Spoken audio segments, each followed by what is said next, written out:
Welcome back, everyone. In an Indian summer, temperatures can easily, and I mean literally easily, soar past 110 degrees. So, how on earth does a legacy Japanese electronics brand convince millions of sweating people to buy their specific cooling tech? Well, today we are unpacking a really fascinating business case study. We're going to look at Panasonic's exact playbook for surviving and thriving in India's incredibly hot, dynamic, and let's face it, totally crowded air conditioning market. Let's jump right into the big question here. How does a brand actually stand out in a market this hyper-competitive? Because think about it. You aren't just fighting the brutal summer heat, you're fighting tooth and nail for every single inch of consumer attention. It is a fierce environment. You've got dozens of brands literally shouting at the top of their lungs. And capturing a buyer's loyalty? Man, that requires a ridiculously sharp strategy. So here is our playbook for today's explainer. We're going to cover 1, the Indian AC battlefield, 2, targeting the premium buyer, 3, Panasonic's marketing mix, 4, their digital strategy and innovation, 5, a quick SWOT and market challenges breakdown, and 6, strategies for future growth. All right, part 1, the Indian AC battlefield. To give you some context, Panasonic is going head-to-head with an absolute wall of giants. We're talking legacy global leaders like LG, Samsung, and Daikin, alongside massive homegrown heavyweights like Voltas and Blue Star.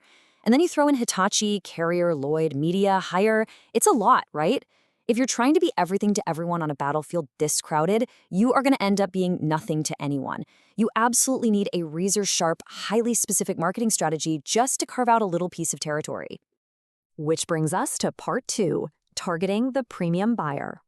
Panasonic's approach here is brilliantly laser-focused. They are definitely not going after everyone. Geographically, they're looking mostly at metros, Tier 1 and Tier 2 cities, with a little expansion into Tier 3. But the real magic, that's in the demographics and psychographics. They are zeroing in on 25 to 55-year-old mid to upper income professionals. Specifically, they want the premium quality seekers, the tech and health-conscious buyers. These are the smart home enthusiasts who really care about things like inverter tech and energy efficiency. And behaviorally, they're very likely upgrading from an older basic unit. This leads us right to their core positioning. They pitch themselves as offering smart, energy-efficient air conditioners powered by Japanese technology for healthier and comfortable living. Now notice the exact phrasing there. They aren't promising the cheapest cooling, not at all.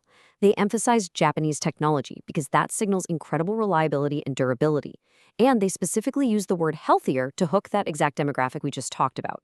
It's a very deliberate move to distance themselves from the budget brands. Moving on to part 3, Panasonic's marketing mix.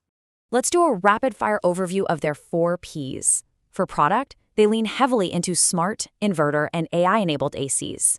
Their price, they take a competitive, value-based, mid-premium approach. For place, they've built out a massive omnichannel network covering brand stores, huge retail chains, and e-commerce. And promotion is a heavy blend of digital campaigns, TV spots, influencer collabs, and those big seasonal pushes. Let's unpack the most crucial bits here. Under the product umbrella, there are 2 massive differentiators. First, they offer Matter-enabled smart connectivity on select models, which basically means these ACs talk completely seamlessly with your Google Assistant or Alexa. It just works. Then there's the Nano-EX air purification technology. And why is this such a big deal? Well, the modern Indian buyer living in a massive urban metro isn't just sweating from the heat anymore. They're genuinely worried about breathing in city smog. By combining heavy-duty cooling with cutting-edge air purification and smart home integration, Panasonic is literally solving multiple problems for that premium consumer all at once. Now, there is a fascinating tension between Panasonic's pricing strategy and what's actually happening in the market.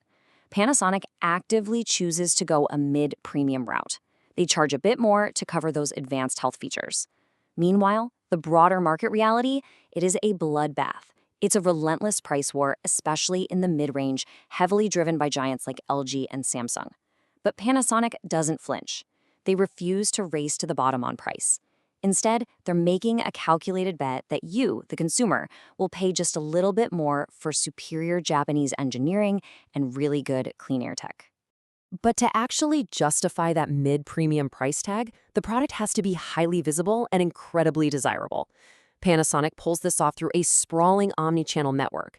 You can grab one at an exclusive Panasonic brand store, big electronic chains, or just order it right from your phone on e-commerce platforms.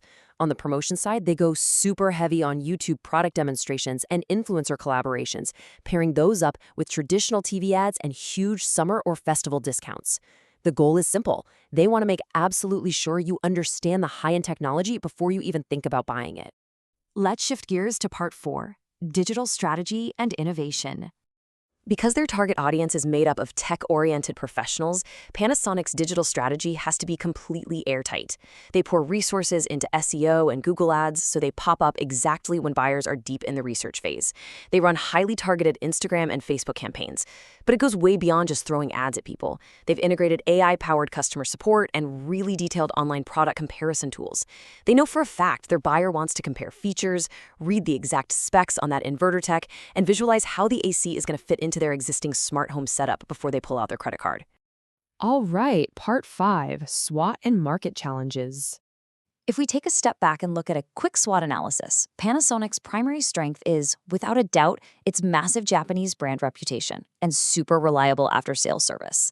They also have top-tier advanced inverter and smart tech. But their weakness? They actually hold a surprisingly lower market share in the specific AC category compared to super aggressive rivals, partly due to less aggressive advertising. However, the opportunities are massive, especially expanding into Tier 2 and 3 cities, riding the wave of rising smart home adoption and leaning into the indoor air quality trend. The main threats keeping them up at night? Just incredibly intense brand competition, wildly price-sensitive mid-range buyers, and the highly seasonal nature of the demand. Which really distills down into what we can call the ultimate challenge. Getting a highly price-sensitive consumer to willingly pay a premium for air purification and Wi-Fi capabilities, that remains Panasonic's toughest daily battle. And building strong brand recall specifically for air conditioners, when a lot of people might just know Panasonic for their TVs or microwaves, is a massive hurdle when the market leaders already occupy so much space in the consumer's brain. Finally, part 6, strategies for future growth. So, based on all of this, what's next? Here is the 6-step playbook for future growth. Number 1, speak the local language by ramping up localized regional language ads. Number 2, expand physical experience zones so buyers can literally play with those smart features in person. 3, prominently, relentlessly push the health-focused technology. 4, strengthen educational digital influencer reviews. 5, and this is a big one, they absolutely have to expand their after-sales service in emerging markets to build long-term trust. And 6, partner directly with smart home builders so these units are integrated right from day one of construction. And that brings us to one final lingering thought. Will Panasonic's intense focus on premium smart tech and health features actually be enough to conquer those highly price-sensitive buyers as they push deeper into India's Tier 2 and Tier 3 markets? Honestly, it's the core tension of their entire strategy. They've got the phenomenal Japanese engineering, they've got the high-end air purification, but can they convince the broader market that it is truly worth the premium? It is going to be incredibly fascinating to watch their next moves on this battlefield.